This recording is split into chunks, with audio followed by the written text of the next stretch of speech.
Fala pessoal, hoje vamos discutir sobre residência fiscal no Uruguai. Será que vale a pena? Será que é interessante pedir saída fiscal do Brasil e ir para outro país? Vamos discutir isso nesse vídeo. Muitos brasileiros têm se questionado dessas questões para pagar menos impostos. E a gente vai ver se vale a pena ou não. Primeiramente, me apresento, meu nome é Felipe Fontana e tenho o objetivo de levar você nessa caminhada nos investimentos exteriores, sempre levando em consideração rentabilidade, tributação e planejamento sucessório, que é fundamental para termos êxito nos investimentos no exterior. Também peço para que curta esse vídeo, se inscreva no meu canal e acompanhe essa caminhada para a gente. Bom pessoal, hoje a residência fiscal do Uruguai, pessoal, tem procurado muito, principalmente, pessoal, porque o Uruguai é um país estável, país vizinho nosso aqui, principalmente a gente vê que é um paraíso fiscal também que respeita algumas regras e tem impostos menores. E hoje o brasileiro tem procurado algumas opções para pagar menos impostos. A gente vai fazer esse estudo para ver se vale a pena, quais casos é interessante. Então vamos nessa caminhada aqui. Existe meu contato, se alguém quiser entrar em contato também, fica à vontade. É interessante, pessoal, quando a gente fala do Uruguai, como é que funciona a questão lá para quem é residente fiscal no Uruguai, né? Tributa apenas os rendimentos de fonte uruguaia, sem impostos sobre grandes fortunas ou herança. Quando a gente fala dos rendimentos apenas uruguaios, quer dizer, se você tiver investimentos no Brasil, tiver investimento no exterior, em qualquer lugar do mundo, você pode realmente fazer um trabalho para deixar essa questão de residência e não vai tributar esse recurso. Somente se você abrir uma empresa, tiver aplicar em um banco uruguaio, vai ter essa questão do rendimento. Mas como a gente muitas vezes investe lá fora, apenas vai estar como residência, essa tributação ela durante um período ela é isenta, né? E ao mesmo tempo não existe imposto sobre grandes fortunas. Aqui a gente sabe que a gente tem uma discussão em Brasília, está na nossa Constituição Federal, ainda sempre ninguém anda com isso. Também a questão da herança, né, pessoal? A gente vai falar um pouquinho mais na frente, isso daqui são alguns pontos aí que chamam muita atenção do Uruguai. Também isenção, gente, de 11 anos, existem algumas regras de 7 ali, mas é de 11 anos sobre rendimentos de capitais estrangeiros. Então, se você fazer uma residência amanhã no Uruguai, automaticamente você vai ter essa isenção de 11 anos sem pagar nada de imposto. Você tem que fazer o cálculo, né, gente, nessa questão. E após esse período, os 11 anos, 7% sobre os juros e 12% sobre os dividendos. Já trazendo até um parênteses em relação a essa questão agora, né, porque chama atenção, né, mas já refutando alguns pontos referente a isso, a gente não tem hoje imposto sobre grandes fortunas no Brasil e a herança se discute, claro, com a reforma tributária, pode ir para 20%, hoje em torno de 4% a 8% nos estados. Pode com a reforma ser 20%, mas existem algumas regras que a gente consegue fugir disso aí, né? Previdência privada, existem outras questões, planejamento sucessório. E aí, pessoal, essa questão da isenção dos 11 anos tem que tomar um certo cuidado, porque a partir disso você entra normalmente, né, sendo de 12% sobre os dividendos. Lá o Brasil ainda é isento de dividendos. Existe uma regra para quem ganha, pode acontecer no ano que vem, 2026, questão de 10% de dividendos para quem ganha acima de 600 mil, né?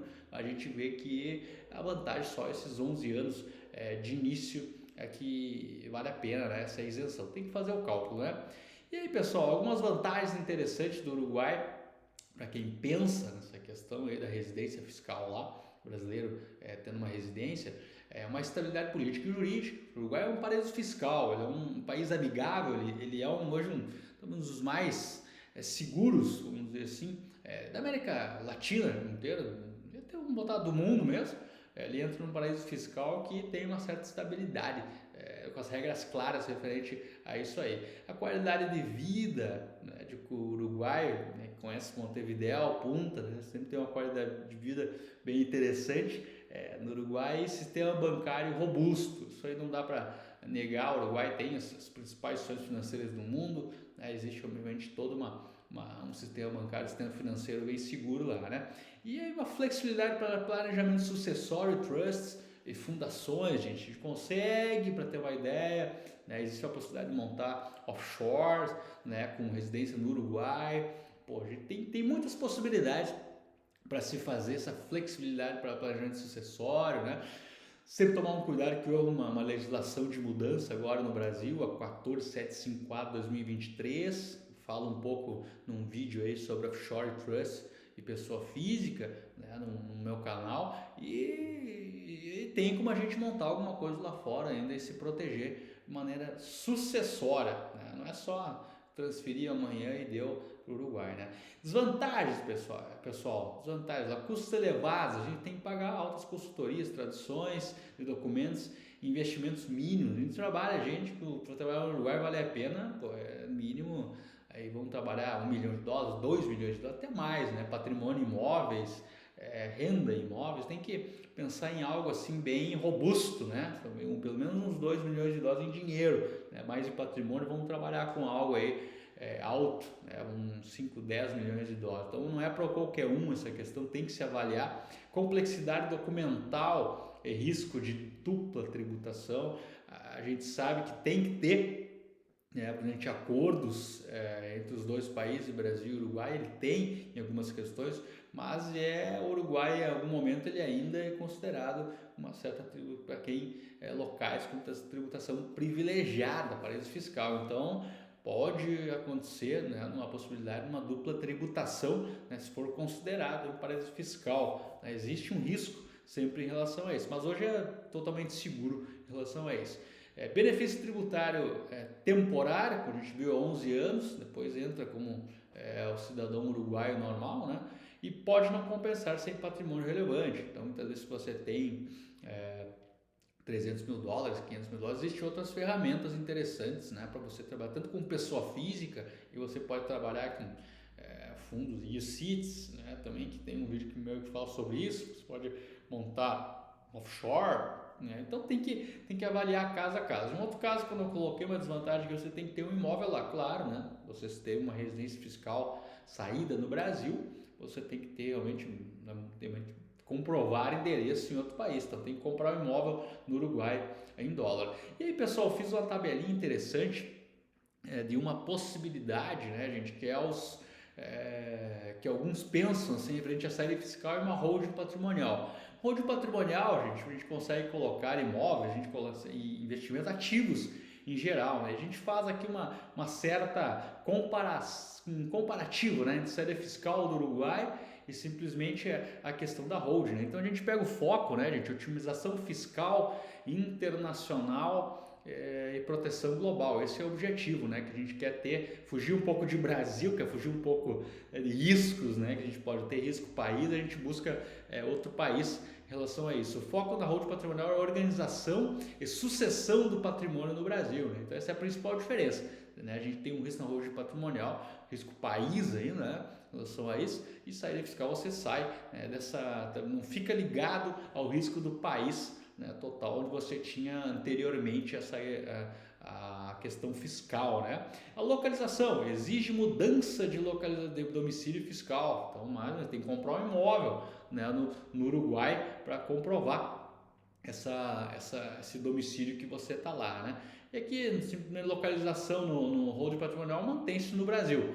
A tributação, gente, ela é isenção de 11 anos, né? Depois 7% de juros e 12% nos dividendos. Então 11 anos você consegue curtir essa isenção, depois normal. E a redução via deduções e amortizações do holding patrimonial, né? Então tem que se avaliar caso a caso o que você tem dentro dessa holding, né? Os aluguéis, os ativos e tudo depende, né, conforme essa questão. Mas existem algumas deduções, amortizações que você consegue trabalhar nessa holding patrimonial, principalmente se você tem bastante imóveis, né, tem que ser muito avaliado. A sucessão, gente, a gente acaba utilizando lá trusts e fundações. Existe um vídeo aqui que eu falo sobre trust, bato um papo sobre essa questão de se proteger. A gente nomeia um trustee para isso, né? Que a gente está passando nosso patrimônio construído para uma seguradora, acontece alguma coisa, né? Vai para essa pessoa. Tu vê que como é complexo essa questão de ir para o Uruguai, não é só pedir saída e deu, né? Existe toda uma análise complexa, não é feita do dia para a noite, né? E a sucessão e distribuição de cotas societárias na holding patrimonial. Sucessão, ela, como eu já comentei já em alguns vídeos meus, nós somos mortais, né? Uma empresa, uma holding patrimonial é imortal, então apenas na sucessão você consegue passar para os herdeiros essa questão dessas cotas societárias. Os custos, né, de uma saída fiscal é elevada, né? Você tem que comprar imóvel, você tem que fazer documentos, né, em relação à saída fiscal. Já a holding patrimonial é uma coisa já normal aí, que muita gente já faz. Riscos na saída fiscal, a bitributação e perda da residência. Você perde uma residência no Brasil e vai para outro país, e a bitributação que pode ocorrer por ser um paraíso fiscal. Existe um risco em relação a isso, né? E aí, gente, também mesma coisa, holding patrimonial menor, depende da manutenção correta, né, em relação a isso. Então, são pontos, né, gente, que a gente acaba estudando e ver se vale a pena ou não. E fazendo uma reflexão final, pessoal, dessa questão da holding, da saída fiscal para o Uruguai, é importante sempre que não é uma solução mágica, exige mudança real ou formal da vida, né? A gente não é bem assim. Essa questão tem que se avaliar muito caso a caso para ter uma ideia, para poder ver se vale a pena ou não. Abrir mão de um país e ir para outro, né? Sempre tem que se avaliar esses pontos, né? Custos mais complexidade podem superar os benefícios, né? Comprar um imóvel no Uruguai, acompanhar toda a documentação, né? Consultoria, ela tem que ser avaliada ou não. E aí, gente, alguma alternativa também é uma holding patrimonial, que é interessante, e até diversificação internacional é interessante. Então, que a última mensagem a gente fala que antes de decidir, faça contas, avalie riscos e consulte especialistas, né, pessoal? E aqui, juntamente na Fontana Assessoria, a gente acaba auxiliando você nessa caminhada. Se você quer realmente pensar numa saída para o Uruguai, chama a gente, só me chamar, entre em contato com o meu e-mail que está aqui nos comentários. Vamos discutir a melhor forma. Quando vê, não se enquadra na saída fiscal, mas sim apenas uma abertura de uma offshore lá fora, uma offshore com residência no Uruguai, Bahamas ou qualquer outro local, ou até uma offshore nos Estados Unidos. Vamos avaliar da melhor forma, sempre levando em consideração sua sucessão, a questão da tributação, né? E vamos discutindo aos poucos essa melhor forma. A gente quer que você faça da melhor forma, sem prejudicar, levando em consideração vários fatores. Por isso, entra em contato com a gente, vamos conversar aos poucos. Tem muitas opções, tem residência no Uruguai, Paraguai, tem offshore, trust, investimento pessoa física. Só depende a gente trocar ideia e tentar entender qual é o objetivo. Tá bom, pessoal? Espero que tenham gostado. Siga meu canal, compartilhe para todo mundo esse vídeo aí e vamos aos poucos fazer com que a sua caminhada nos investimentos no exterior seja da melhor forma, sempre levando em consideração rentabilidade, planejamento tributário e sucessório. Abraço a todos.